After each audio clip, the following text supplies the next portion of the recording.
जय माता दी, जय माँ राजराजेश्वरी। आप सभी भक्तों को मेरा प्रणाम। आप सभी का हमारे माँ राजराजेश्वरी ज्योतिष केंद्र में आप सभी का स्वागत है। जिन भक्तों का आज के दिन जन्म दिवस है, नए कार्य की शुरुआत है, उनको भी हमारी तरफ से बहुत बहुत शुभकामनाएं। आज का जो हमारा अंक है वह विशेष महत्वपूर्ण है। आप इसे ध्यानपूर्वक सुनिए। बहुत सारे जो साधक हैं उनके मन में प्रबोधनी एकादशी से संबंधी बहुत सारे कंफ्यूजन चल रहे हैं। जो प्रबोधनी एकादशी है इसका व्रत आज किया जाएगा, यानी 1 नवंबर को किया जाएगा या 2 नवंबर को। सारी जानकारी हम आपको इस अंक में देने वाले हैं। आप हमारा यह अंक ध्यानपूर्वक सुनना, सारी जानकारी आपको प्राप्त हो जाएगी। तो सबसे पहले आज का पंचांग देख लेते हैं।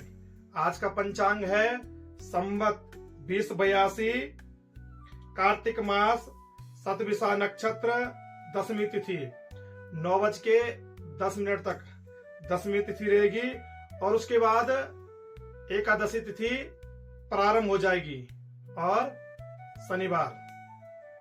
प्रिय साधकों, आप सभी को पता है जो एकादशी का व्रत है वह भगवान श्री नारायण को समर्पित है।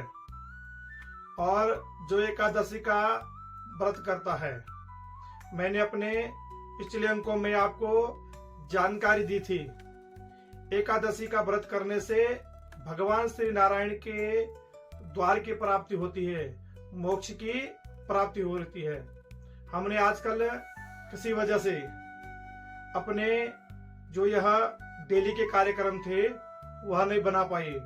आपको सनातन धर्म से जुड़ी हुई जानकारी नहीं दे पाई, क्योंकि हमारे पास बहुत सारे पूजन के कार्यक्रम थे, जिसकी वजह से हमारी जो आने वाली वीडियो थी वह आपको नहीं मिल पाई।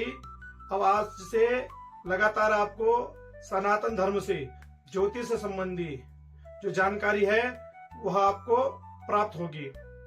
और एकादशी जो तिथि होती है उसका अपने आप में विशेष महत्व होता है। हम आपको इस अंक में एकादशी तिथि से संबंधी स्पष्टीकरण दे रहे हैं। एकादशी तिथि मुख्यतः 2 प्रकार की होती है, एक विद्या और दूसरी शुद्धा, यानी 2 प्रकार की होती है। जो तिथि दशमी से भेद रहती है उस तिथि को शुद्धा तिथि कहते हैं, और जो तिथि दशमी से भेद रहित रहती है उस तिथि को विद्या तिथि कहते हैं। यह थी हमारी शुद्धा तिथि और विद्या तिथि। उपरोक्त पुराण के अनुसार एकादशी तिथि, द्वादशी तिथि और त्रयोदशी तिथि से मिश्रित होने पर स्मार्त हो गृहस्थियों का जो व्रत का नियम है वह क्या है? निषेध है। आप ध्यानपूर्वक सुनना, मैं आपको और अच्छे से समझाता हूँ। शास्त्रों के अनुसार जो एकादशी तिथि होती है उसका पारायण द्वादशी तिथि में होता है, और जो द्वादशी तिथि है वह क्षय होने के कारण त्रयोदशी तिथि आ रही है। और शास्त्र त्रयोदशी तिथि में एकादशी तिथि का पारायण वर्जित मानता है। इसलिए आप क्या कहा जाता है शास्त्रों में, जब दशमी का एकादशी तिथि में भेद रहता है तो आप एकादशी का व्रत उस तिथि में नहीं करते हैं। लेकिन जब आज 9:10 पर एकादशी तिथि प्रारंभ हो जाएगी, आप आज के दिन एकादशी का व्रत कर सकते हैं, क्योंकि एकादशी का पारायण द्वादशी तिथि में होता है, जिसके कारण जो दशमी का भेद है वह गृहस्थ जीवन के लिए नहीं माना जाएगा। आज आप एकादशी का व्रत कर सकते हैं। अब हम चलते हैं हरि प्रबोधनी एकादशी। जो यह चतुर्मास का समय था। देवशयनी एकादशी से लेकर देवउठनी एकादशी भी कह सकते हैं इसको, देवउठनी एकादशी, जो यह चतुर्मास का समय था। इस समय में भगवान श्री नारायण अपनी शयन मुद्रा में क्षीर सागर में थे और इस चतुर्मास में जो इस सृष्टि का लालन पालन, इस सृष्टि की देखरेख भगवान शिव के पास थी। भगवान शिव ने चतुर्मास के इस समय में इस सृष्टि की देखरेख की है। अब जो यह हरिप्रबोधनी एकादशी है, जिसे हम देवउठनी एकादशी भी कहते हैं, आज भगवान क्षीर सागर से विश्राम की अवस्था से जागृत अवस्था में आ जाएंगे और आज से ही इसके बाद जो मांगलिक कार्य है उनको आप कर सकते हैं।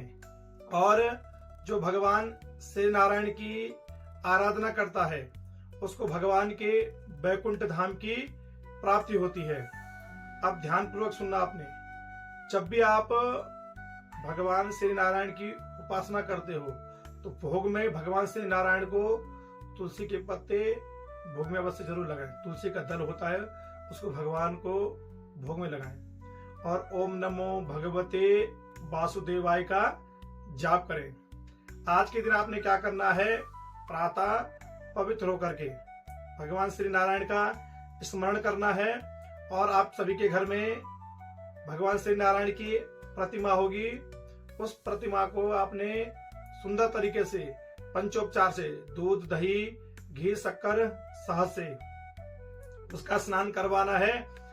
आप अपने तरीके से उनका श्रृंगार करें।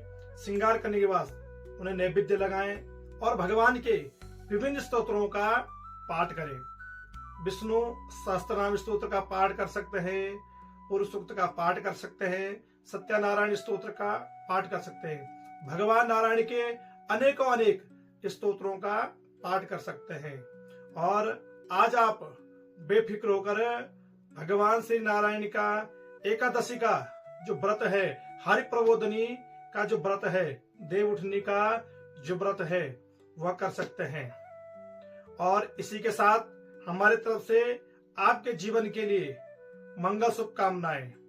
और जो हमारा YouTube पर महाराज राजेश्वरी ज्योतिष केंद्र के नाम से हमारा चैनल है, उसको भी आप जरूर सब्सक्राइब करें।